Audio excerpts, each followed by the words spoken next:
नमस्कार। आज की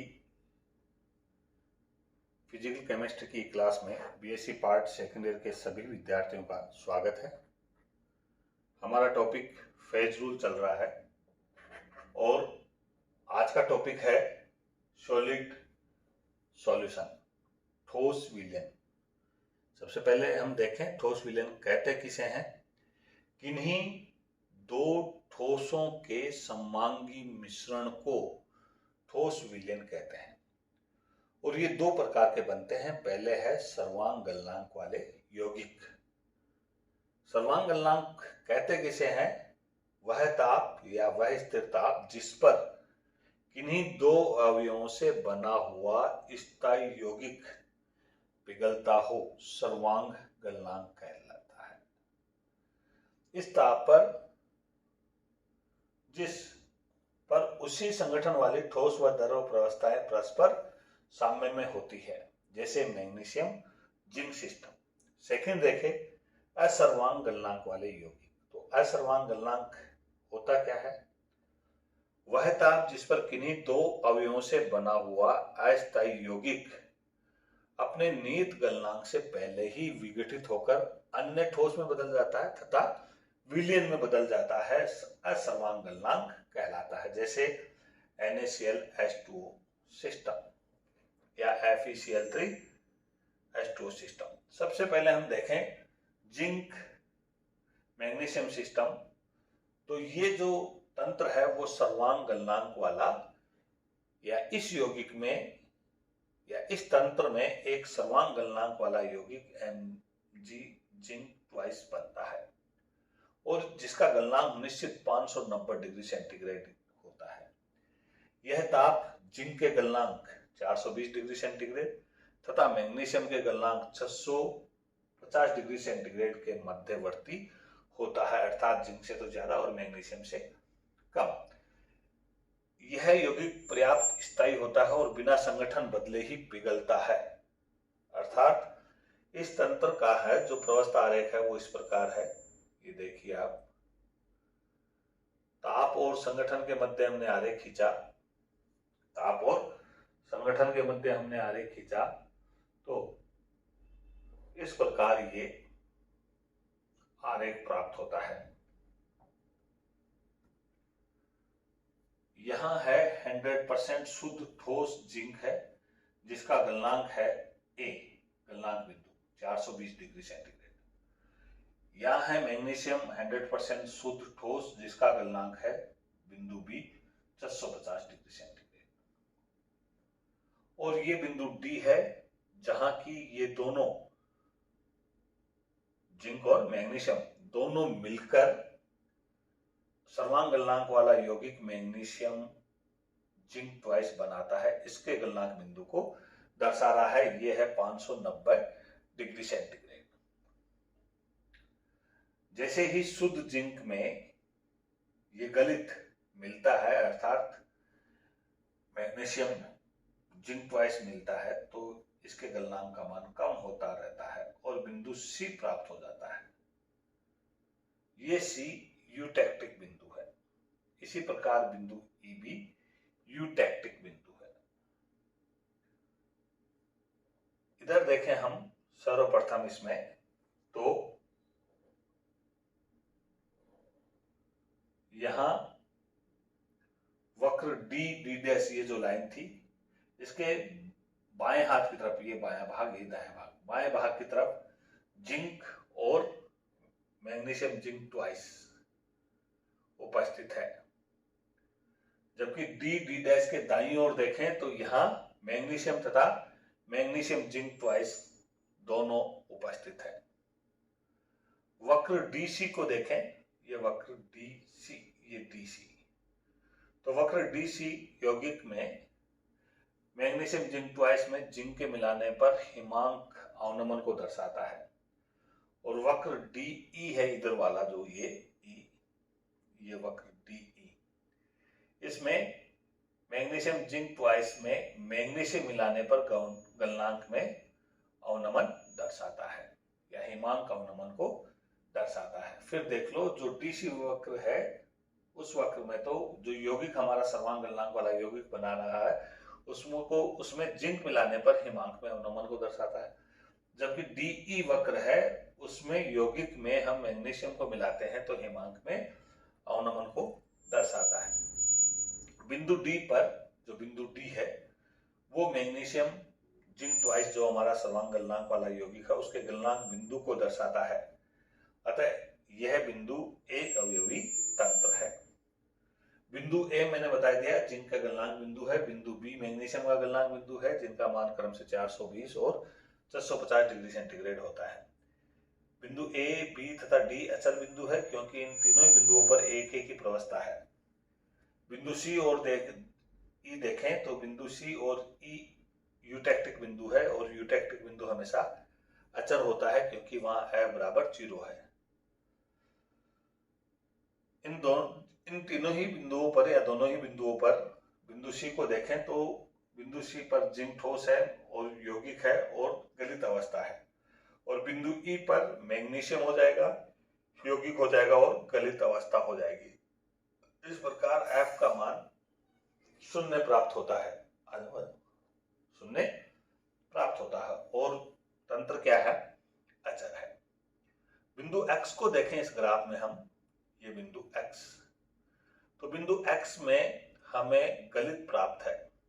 कौन सा है, केवल गलित है, और हम इसका शीतलन करते हैं तो एक्स वाई रेखा पर इसका ताप का मान कम होता जाता है, और बिंदु वाई पर जैसे ही आए हम इस ग्राफ में, ये बिंदु वाई पर, वैसे ही यौगिक जो है वो पृथक होना शुरू हो जाता है, और यौगिक हमें मालूम है क्या है, मैग्नीशियम जिंक ट्वाइस, और यह तंत्र एक अचर हो जाता है, एक चर हो जाता है।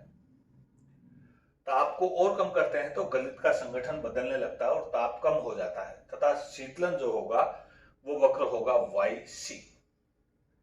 बिंदु सी पर आते ही जिंक भी पृथक होना शुरू हो जाता है और प्रवस्थाएं कितनी हो जाएगी, बिंदु सी पर 3 प्रवस्थाएं हो जाएगी, ठोस जिंक, ठोस यौगिक और गलित। इस प्रकार यह बिंदु अचल हो जाएगा।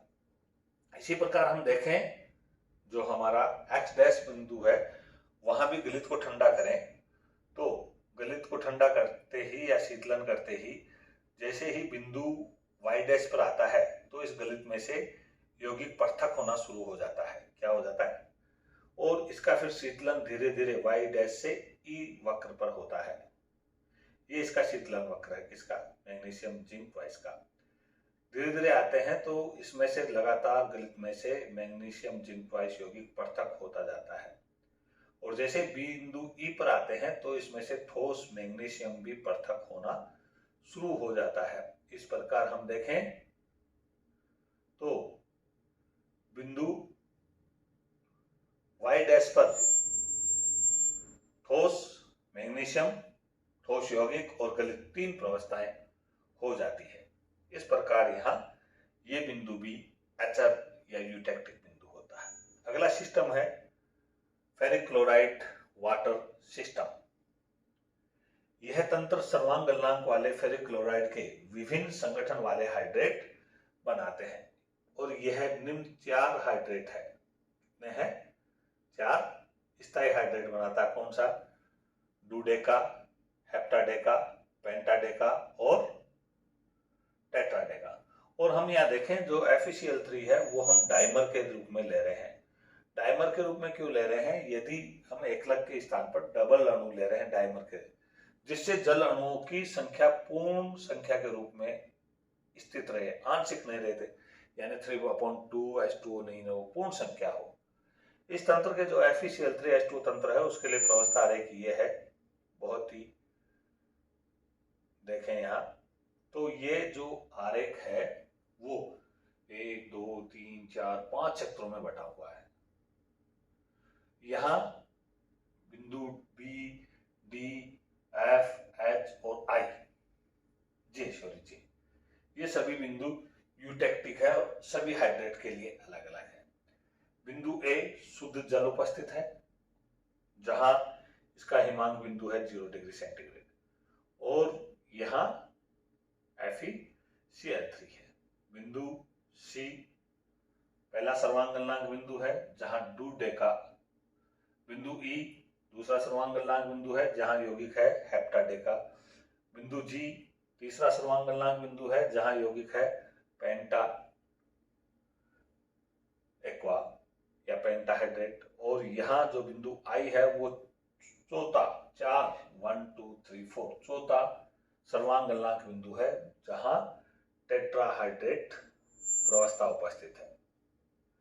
इस प्रकार देखें कि तो इस प्रवस्था आरेख में 5 सरल यूटेक्टिक आरेख है। 5 हो गए, मैंने बता दिया 1 2 3 4 5। इनमें से 4 शीर्ष बिंदु है जो कि क्रमशः सी ई जी व आई है। ये चारों बिंदु FeCl3 के चारों स्थायी हाइड्रेटों के सर्वांग गलनांक बिंदु है। किस किस के कौन से हैं फिर दोबारा मैं बता देता हूँ। बिंदु सी डूडेकाहाइड्रेट का सर्वांग गलनांक बिंदु है। बिंदु ई हेप्टाहाइड्रेट का। बिंदु जी पेंटाहाइड्रेट का।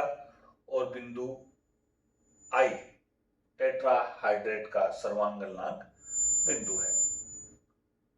इस आरेख में 5 न्यूनतम बिंदु है जो कि यूटेक्टिक बिंदु है B D F H J बता चुका हूं मैं आपको। जो बिंदु ए है वो शुद्ध जल का सामान्य वायुमंडलीय दाब पर हिमांक बिंदु है 0 डिग्री सेंटीग्रेड। इसमें जैसे ही थोड़ा सा FeCl3 मिलाते हैं तो एक निश्चित संगठन वाला विलयन बनता है और वक्र AB के सारे ताप का मान लगातार घटता जाता है। अतः इस वक्र पर 2 प्रवस्थाएं हो गई, 2 कंपोनेंट सिस्टम है, तो सम्मानित प्रवस्था नियम के अनुसार इस वक्र पर तंत्र एक चर है। स्थिर दाब पर ताप परिवर्तन करने पर संगठन भी परिवर्तित होता है, यह हमें मालूम है। अतः यूटेक्टिक बिंदु जो बी है उस पर ठोस डोडेकाहाइड्रेट पृथक हो जाता है। और अब यहाँ प्रवस्था 3 होगी। पहले तो क्या क्या था, प्रवस्था 2 थी, यहाँ तो FeCl3 और जल, लेकिन यहाँ ये यौगिक और हो गया। और इस प्रकार यहाँ सम्मानित प्रवस्था नियम के अनुसार ये बिंदु अचर हो गया, यूटेक्टिक बिंदु हो गया। और इस पर ताप का मान निश्चित होता है -55 डिग्री सेंटीग्रेड जो कि इस तंत्र का न्यूनतम ताप है। इसमें FeCl3 और मिलाते हैं तो ताप बढ़ाते हैं तो वक्र BCD, ये देखो वक्र BCD प्राप्त होता है। और इस वक्र BCD के अनुरूप विलयन का संगठन बदलता है। BCD वक्र को डोडेकाहाइड्रेट का विलेता वक्र कहते हैं। ये डोडेकाहाइड्रेट का विलेता वक्र, ये DEF हेप्टाहाइड्रेट का विलेता वक्र, ये FGH पेंटाहाइड्रेट का विलेता वक्र, ये HIJ टेट्राहाइड्रेट का विलेता वक्र है। तो यहां देख रहे हैं हम अपना BCD के अनुरूप संगठन बदल रहा है और विलेता वक्र है। बिंदु C पर द्रव्य ठोसों का संगठन समान है तथा डोडेकाहाइड्रेट उपस्थित है, तो यह इसका सर्वांग गलनांक बिंदु है। वक्र CB तथा CD डोडेकाहाइड्रेट का सर्वांग गलनांक क्रमशः इधर तो देखते हैं तो जल मिलाने से और उधर देखते हैं CD तो FeCl3 के मिलाने से हिमांक अवनमन को दर्शाता है। बिंदु D, F, H पर क्रमशः कौन कौन से हेप्टा, पेंटा और टेट्राहाइड्रेट उपस्थित है। और बिंदु G पर निर्जल FeCl3 पृथक हो जाते हैं। अतः तंत्र के 5 यूटेक्टिक बिंदु और 4 सर्वांग गलनांक बिंदु के ताप, संगठन, नाम आदि इस प्रकार हमने तो एक सारणी के रूप में दर्शाया है। वक्र में जो बिंदु है वो 0 डिग्री सेंटीग्रेड ताप पर स्थित है, ठोस प्रवस्था केवल बर्फ है। और यहाँ जल में जो FeCl3 है वो 0% है। बिंदु B यूटेक्टिक बिंदु है जिस पर ताप का मान -55 डिग्री सेंटीग्रेड है। और यहाँ 3 प्रवस्थाएं, 2 प्रवस्थाएं हैं बर्फ, 3 प्रवस्था हो जाएगी गलित, बर्फ, डोडेकाहाइड्रेट और FeCl3 का यौगिक 2.75% है इसमें FeCl3। यहाँ देखें सर्वांग गलनांक C, ये 33-37 डिग्री सेंटीग्रेड और यहाँ केवल ठोस प्रवस्था एक है डोडेका। यहाँ यूटेक्टिक बिंदु D देखें तो यहाँ डोडेका भी है और हेप्टाडेका भी है और जल भी है। 3 प्रावस्थाएं होगी। सर्वांग गलनांक बिंदु ई को देखें तो यहाँ 32.5 डिग्री सेंटीग्रेड ताप का मान है और एक ही प्रावस्था स्थित है जो कि कौन सा है, हेप्टाहाइड्रेट, इसका गलनांक बिंदु है। यूटेक्टिक बिंदु एफ पर देखें तो हेप्टाहाइड्रेट भी है, पेंटाहाइड्रेट भी है और जल भी है। इस प्रकार यहाँ 3 प्रावस्थाएं होगी और ये यूटेक्टिक बिंदु हो गया। 30 डिग्री सेंटीग्रेड पे है। सर्वांग गलनांक बिंदु जी है वो 56 डिग्री सेंटीग्रेड ताप पर है और यहाँ एक प्रावस्था पेंटाहाइड्रेट उपस्थित है।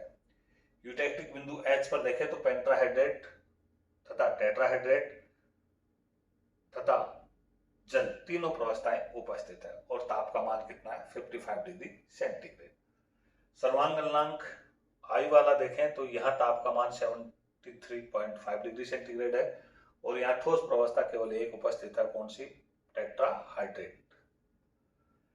यूटेक्टिक बिंदु जे को देखें तो इसका मान 66 डिग्री सेंटीग्रेड है और यहाँ 3 प्रावस्थाएं हुई, कौन कौन सी, टेट्राहाइड्रेट, FeCl3 का द्विलक और जल, तीनों प्रावस्थाएं उपस्थित है। इस प्रकार हम देखें कि इस जो तंत्र है FeCl3H2O सिस्टम की हम व्याख्या इस प्रकार करते हैं। आज की क्लास में इतना ही। धन्यवाद। We meet tomorrow next day. Thank you.